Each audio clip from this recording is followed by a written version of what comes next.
யாரது? அம்மா பட்டீர காளி.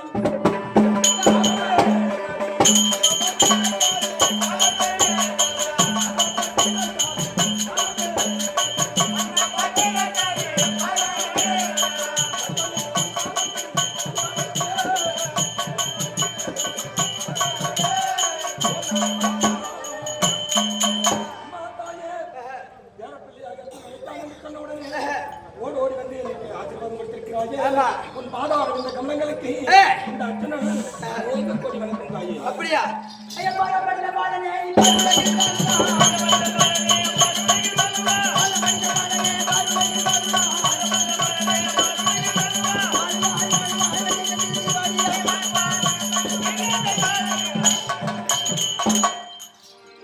என்னுடைய பாதத்தை படித்ததாலே என்றென்றைக்கும் நீரடி காலமாக வாழ்ந்திருப்பாய்.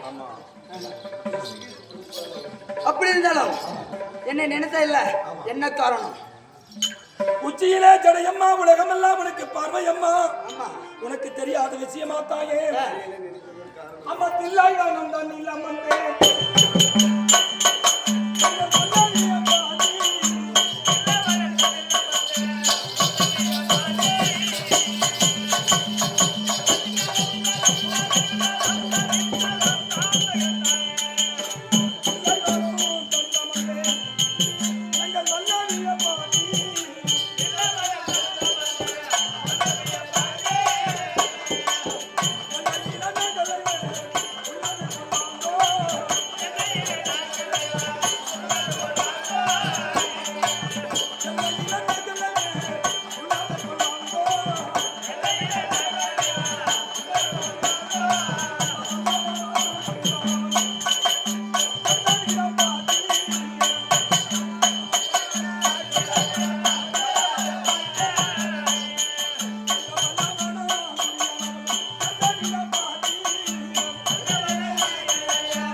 எத்தனையோ சூதுமாறும் செய்திகளை கொள்ள பார்த்தான். நாங்கள் மாலை கிடையாது என்று சொல்லி ஒன்றல்ல இரண்டல்ல 1000 வஞ்சனை செய்தான். அதிலெல்லாம் தப்பி பிழைத்தோம் என்று சொல்லி அவன் பந்தயத்தான் என்பான்.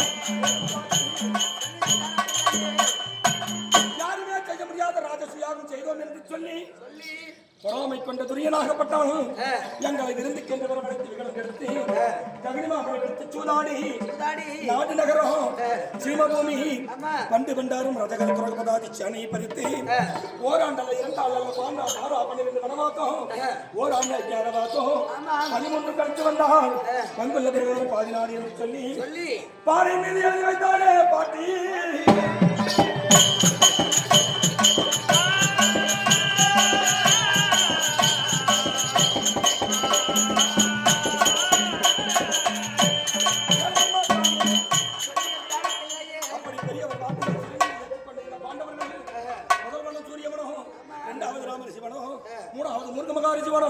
நாலாவது காலமகாரி சிவனோ, 5வது சைந்தியவனோ, 6வது காமதேனு பிரமனோ, 7வது கத்திரவனோ, 8வது பிரமகாரி சிவனோ, 9வது ஓலன சிவனோ, 10வது பாலை வனத்தில் வந்து பார்க்கின்ற போது பாட்டி எங்கு பார்த்தாலும் மனமேடு ஈச்சன் காடாக இருக்கிறது என்று பெரியோரை நினைக்க வியாதியாசனாலே பங்காளை ஜெயிக்க வேண்டும் என்று சொன்னால் பாதி நாடு பெறலாம் என்று சொல்லி வனமரமாக வந்திருக்கிறோம்.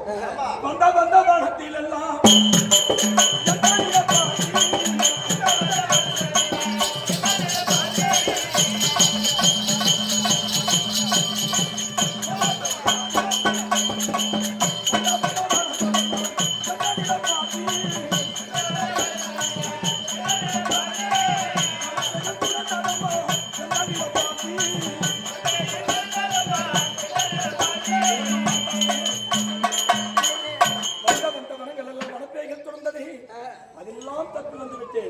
இந்த யாழாவனத்தில் வந்து பார்க்கின்ற போது யாழக்கண்ணில் ஒரு பெண்ணான ஓடி வந்து 7 கோடிக்கு காவல் வைத்திருக்கிறாளே.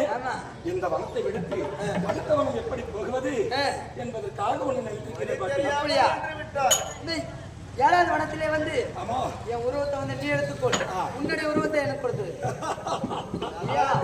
பாட்டி சொல்லக்கூடிய வார்த்தை இந்த வேடிக்கையாக இருக்கிறது.